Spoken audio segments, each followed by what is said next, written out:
Welcome to PCB Chat, where we talk with experts across the printed circuit design, manufacturing, and electronic supply chain fields. I'm Mike Buetow, the president of the PCEA.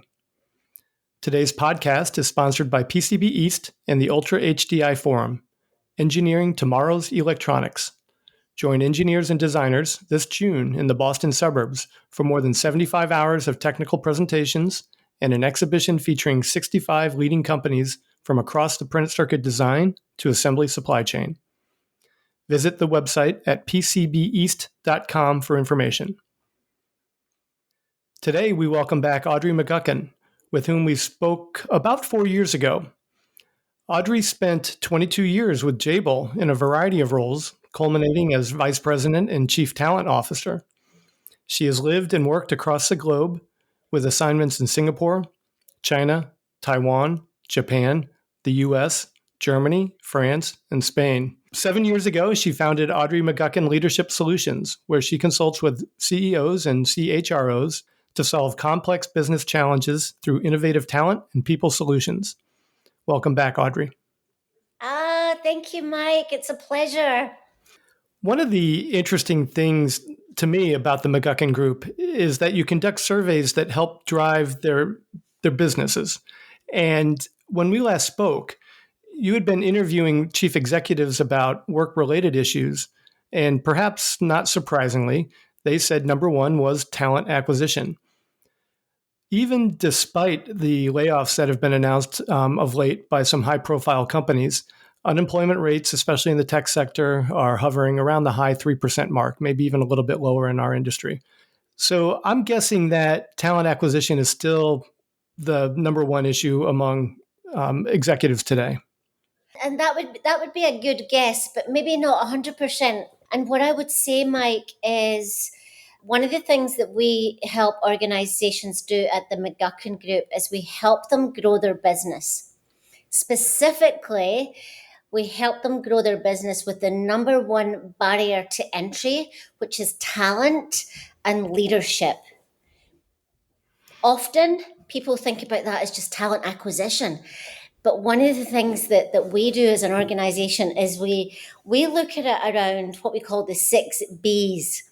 What I mean by that is, what talent do you need to buy, which is talent acquisition? What talent do you need to build, which is developing leadership talent? What talent do you need to bind, which is retaining your top talent? What talent do you need to bounce, which is what talent do you need to exit? So there's what I would say is it's not so much now about talent acquisition, but it's more about the employee life cycle. And specifically what we're seeing is if organizations have top talent that are really connected with their customer, they do not want to lose that talent. They do not want to lose that talent. So I think it's broader now, Mike, than when we perhaps first talked. Well, let's tug on that leadership thread for a moment.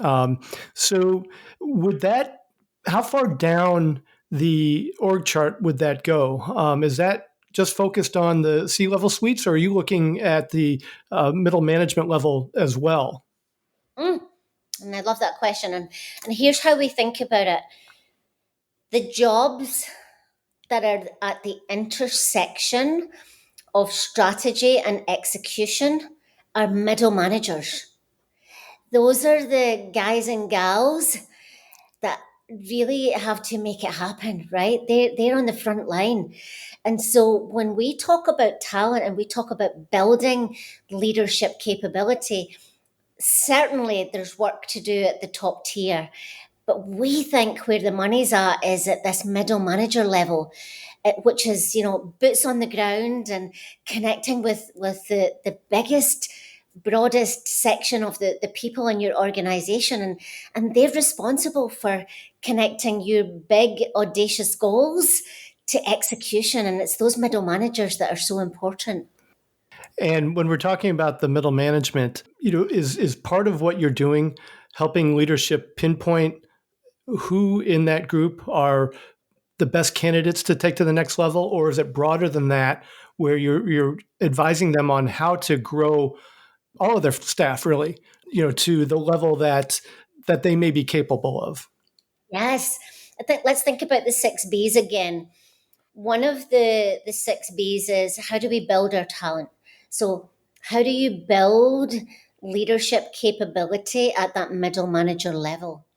Another one of the Bs is, how do you boost your talent? So trying to identify who are the highest potential middle managers that we think can make it to the next level. And so there's different strategies for different groups of employees. But here's the kicker. The kicker is, what is your business strategy? Are you trying to enter new markets? Are you trying to grow in certain segments? Are you trying to grow in certain geographies? And on the basis of that, that's how you really define your talent strategy. Talent strategy might seem like a big word or two big words, but it's really about, what are the tactics that we're going to deploy with our talent? So you really do start with the organization's business objectives. Yes, always. And we're pretty crazy about that. We hate to do work that's in isolation of the business strategy, because what's the point? That, we're really trying to create this line of sight to say, what is the point? And we know that executives and leaders, they're short on time, they're short on budget, and so they want to differentiate. And so, how you differentiate is on the basis of your business strategy. There was a business professor at Harvard, he may still be there, named, I believe it was David Kaplan, who wrote a book now. Oh my God, it must have been 15 years ago now. It's quite a while. But one of the things he looked at as part of his research was how organizations communicate internally. And he did a number of surveys among publicly traded companies, because those are ones where you can easily look at the profits and the revenues and things like that and compare them. What he found were that organizations that did the best job of taking the message from the goals or strategies that were as articulated and known to the top level management, and communicating that down to the bottom level, the folks who are answering the phones and shipping product out the door, all the way through the chain. The better those organizations were at ensuring that the folks at the bottom understood what their role was in terms of achieving the overall business objectives, the better the companies performed, on the basis of revenue growth and profitability. So my question is, do you, as part of your process, do you actually help executives articulate that message throughout the organization? Yes, it's one of the things that we insist on. Often, Mike, we get brought in and the CEO will say, I need help with talent management. And often, actually, what they need help with is aligning on the strategy and cascading that and creating line of sight throughout the organization. I love to use a couple of examples. One example is Harley Davidson, where there was a consultant went in and talked to some of the seamstresses and the folks on the shop floor, and they said, what do you do? And they said, we sew the jackets that help save people's lives. And you see, that's this idea of line of sight. And then the other example is NASA, right? And when you go in and you talk to the janitors and you say, what do you do? And they say, we take away the trash and we clean up around here so that we can send people to the moon. And when you can create that line of sight for people in your organization, then you get momentum. Then you get people moving in the right direction. Then it has a direct impact on top line sales and EBITDA and margins and whatever else is you're chasing. But having that line of sight to say, what am I doing and how does it directly correlate to what the organization needs to do? I love that term, line of sight. Has the subject of artificial intelligence come up in any of your recent conversations? And if so, what was the context and how is it affecting the decision making at the C level? And where would line of sight fit into all that? Yeah, it's a great question, and I don't think we've quite figured that out. It's interesting. We had a session yesterday with Microsoft, and we were talking about AI, and we were really talking about one of the things they do is they have a gamification process in Microsoft. One of their AI products is Copilot, and they have a competition, if you call it, or a gamification to say how many of our people are actually using our own product, which is Copilot.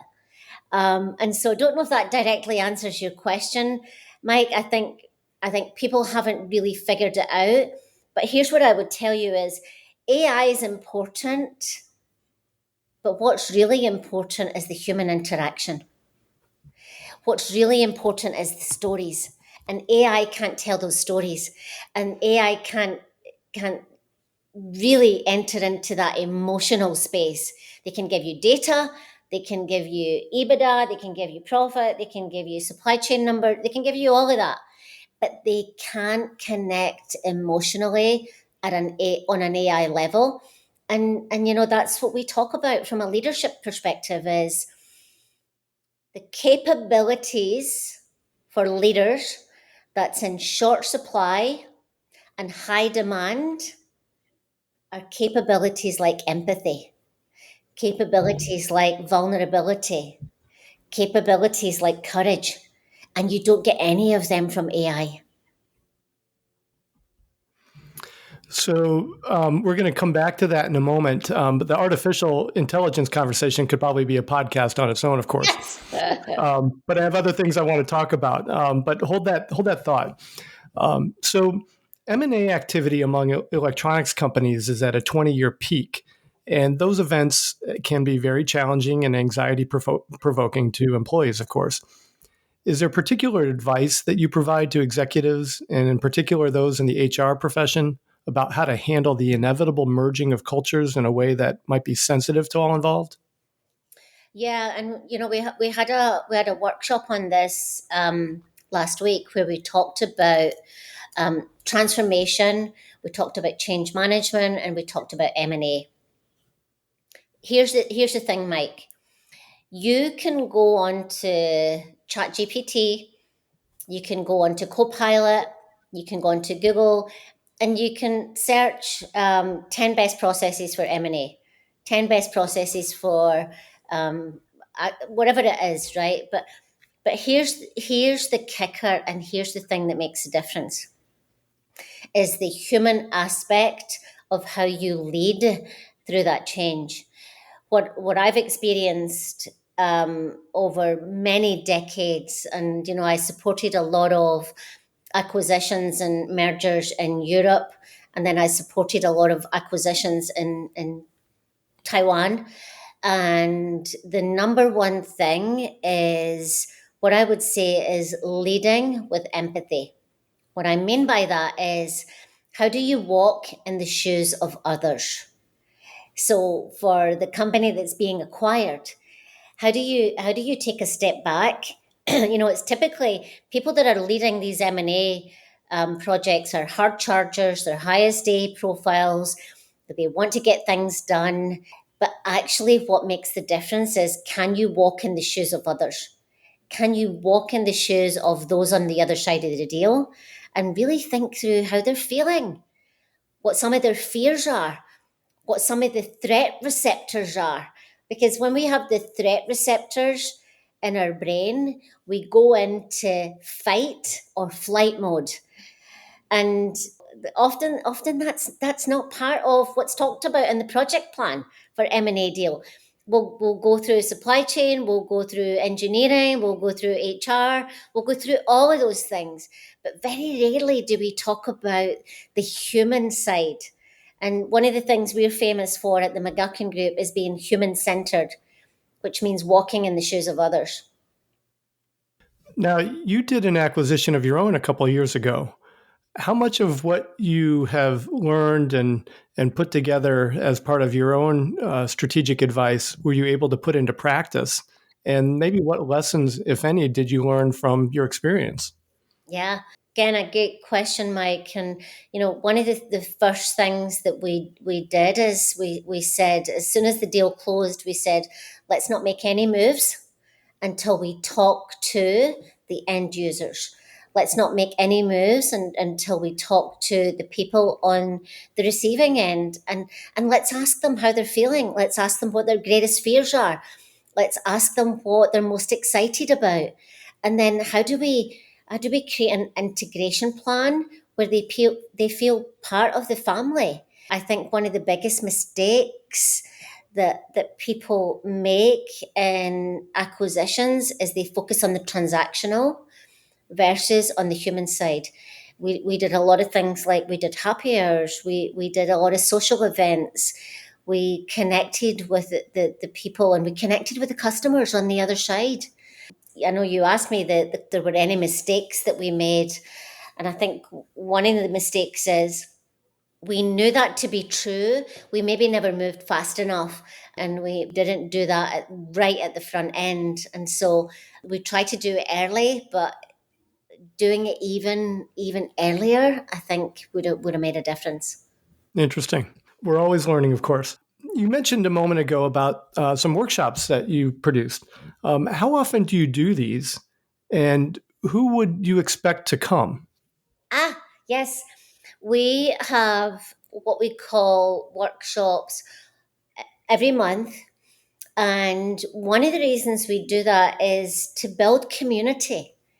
And we invite CEOs, we invite executives, we invite VPs.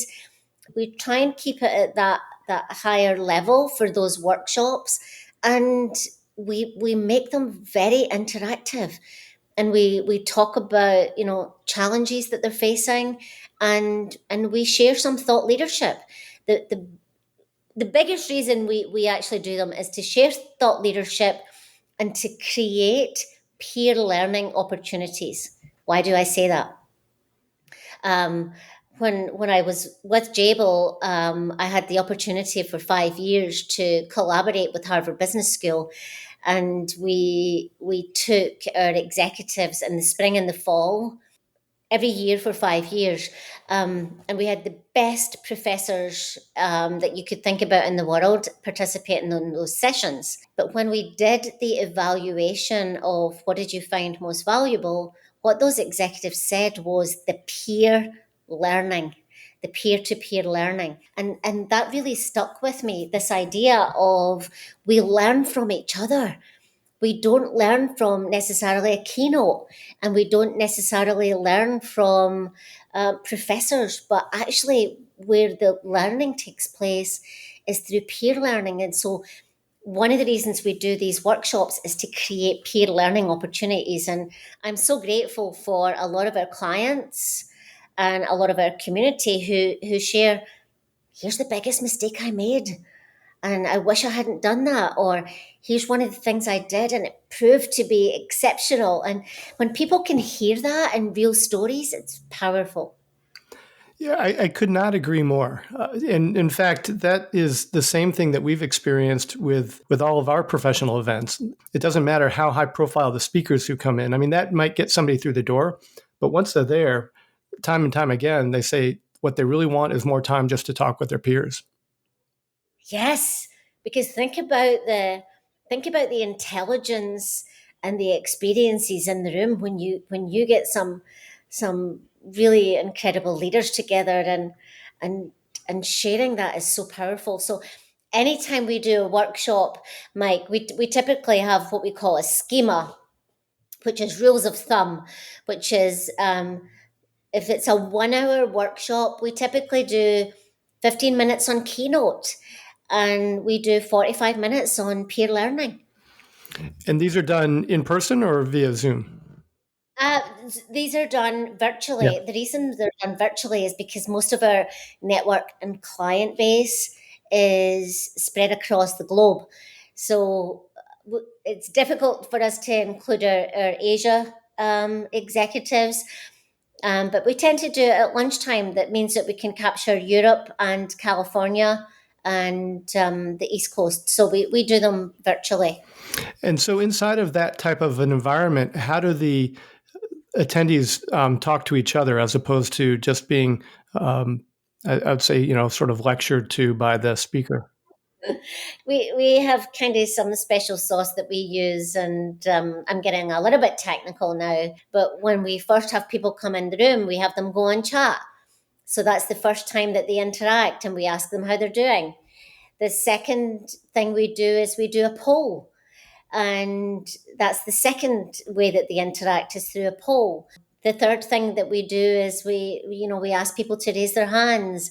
Sometimes what we'll do is breakout rooms, and we'll do smaller sessions, and then we bring them back into the main auditorium online, Mm-hmm. and we have a conversation. So we have a pretty unique way of creating psychological safety where people feel like they can talk. Right, right. Because that is harder, I think, to do, online where you don't necessarily know who else is listening and what their motivations are and all that. Congratulations on coming up with a way to overcome that barrier, right? How would somebody participate in this? Yeah, they can go to our website, which is www.mcguckingroup.com. The other thing that they can do is send me an email, audrey@mcguckingroup.com, and we'll get you on our mailing list, and you'll see some of the topics that are coming up. It's things like change management, it's barriers to entry, it's building human-centered leadership. Really topics that are top of mind. And, we try and poll our community. No, we don't try and poll our community. We poll our community and we ask them, what do you want to hear about in the coming quarter, and what's top of mind for you? And what I would say is every time the thing that's top of mind is talent, leadership, and people. And it's some variation of that. So, a few moments ago, we talked a bit about the capabilities, right? The empathy, the courage, the vulnerability. There are several notable colleges that are undergoing near crises on their campuses as students and faculties and administrations wrestle with whether to or even how to respond to events that are taking place far from home, in particular in the Middle East. Now, I'm not going to ask you to weigh in on that specifically, of course. Thank you. Right. A while back in your blog, which is on your website, you spoke to another complexity that many businesses had to understand and develop ways to address, which was DEI, or diversity, equity, and inclusion. So, all of the encampments aside, do you see parallels between what's happening today on college campuses and the DEI programs in the business environments in terms of the strategies that business leaders could use to address them, and perhaps the lack of a playbook for doing so? What a complex question, Mike. Sorry. But I Yeah. really think that I don't want to, preempt your answer, but I mean, I think that you kind of hinted at it towards, a little while ago with some of these leadership capabilities that you stress. Yes, yes, and there's the phrase of DEI, which is diversity, equity, and inclusion, and what we like to focus on at the McGuckin Group is inclusion. And the reason we like to focus there is because we think that's directly correlated to leadership. And the next connection point is, as a leader, how do you create an environment where everybody feels included? How do you create an environment where everybody feels like they can contribute? And we think that the number one way to do that is empathy. And empathy is walking in the shoes of others. I've said that before. And so how as leaders do we do that? And that is not easy.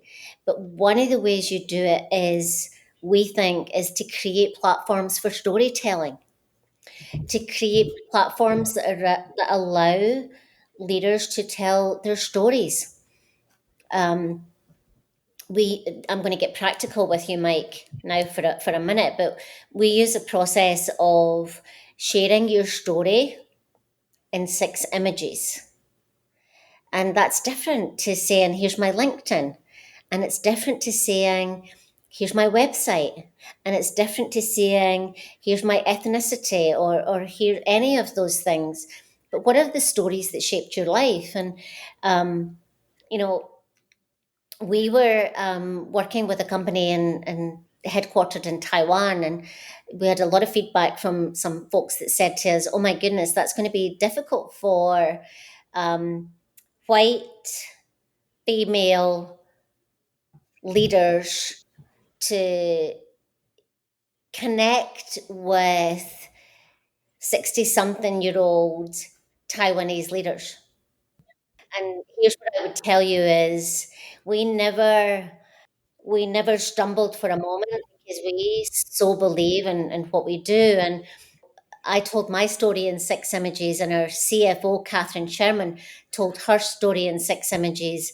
And then we asked the CEO of our client to pick an image and tell his story. And I can tell you that there wasn't a dry eye in the house.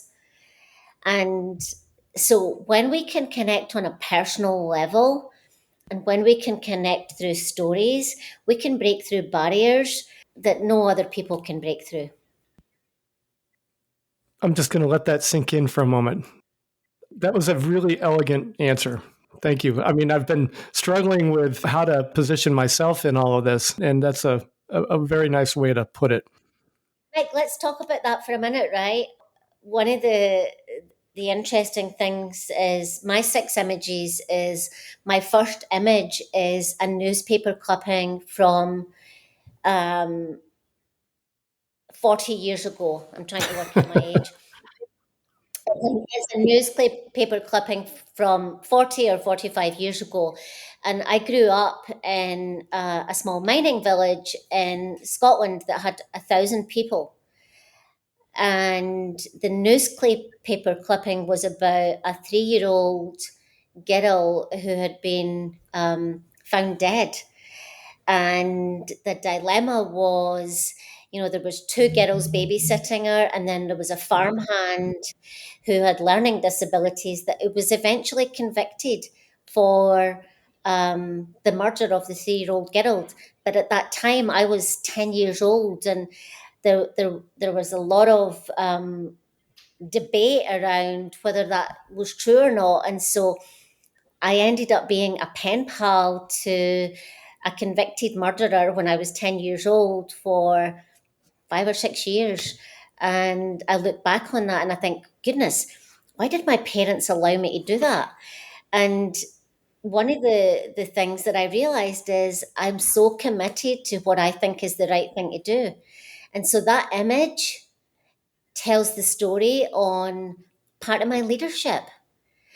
Another one of my images is my daughter Emily. And when you see the image, she's happy and joyful, and yet Emily suffers from depression and anxiety and had suicidal thoughts. And the reason I share that image is because we have a mental health crisis in the world that we live in today. And when you can be vulnerable and when you can share your story, the person on the other end feels like they can tell their story.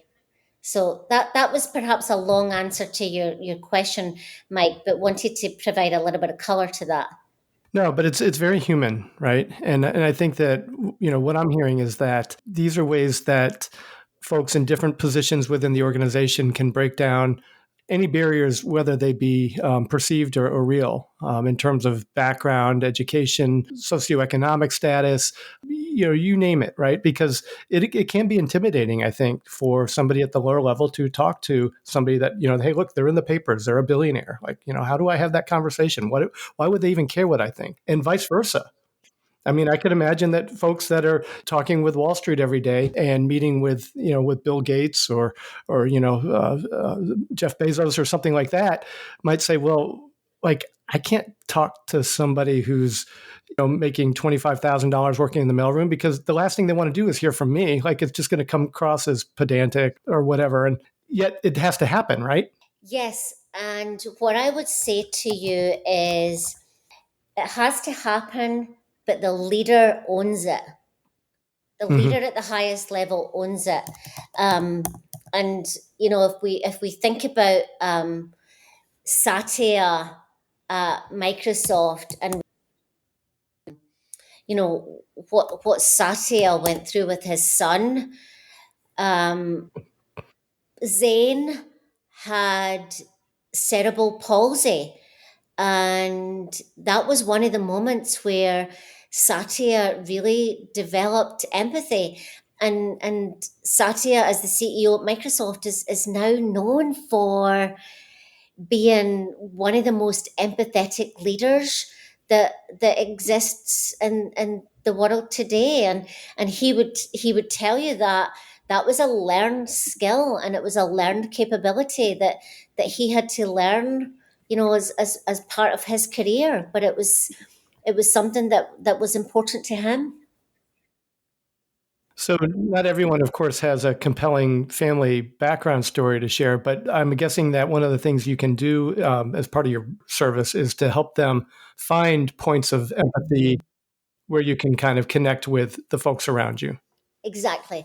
We were just working with a leader at Cardinal Health, and he's a pretty senior executive, and he said, when I first created my 6 images, they were very transactional.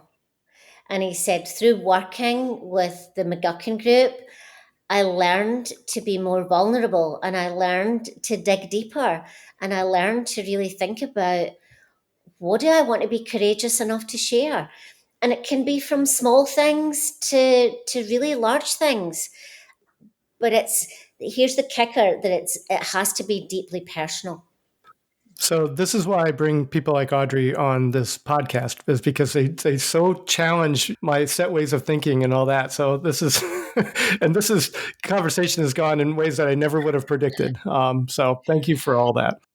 I feel a little guilty now transitioning to the commercial I have to do, which is to remind listeners that the podcast is sponsored by PCB East and the Ultra HDI Forum. Visit PCBeast.com for information. So that seems really out of place right now.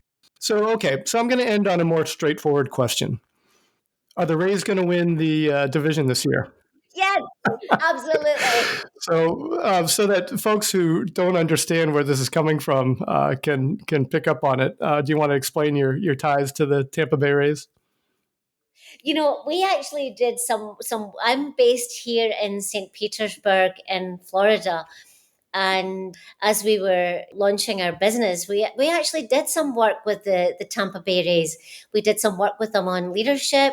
We did some work with them on empathy. And as I came to Tampa Bay 25 years ago from Scotland, and when I put my feet on the tarmac in Tampa Airport, I knew this was going to be home.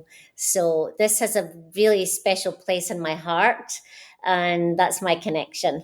Great. Well, that brings us to a close to today's episode. I want to thank my guest, Audrey McGuckin of the McGuckin Group, and I hope that folks who are interested will reach out to her. For PCB Chat, this is Mike Buetow. Have a nice day.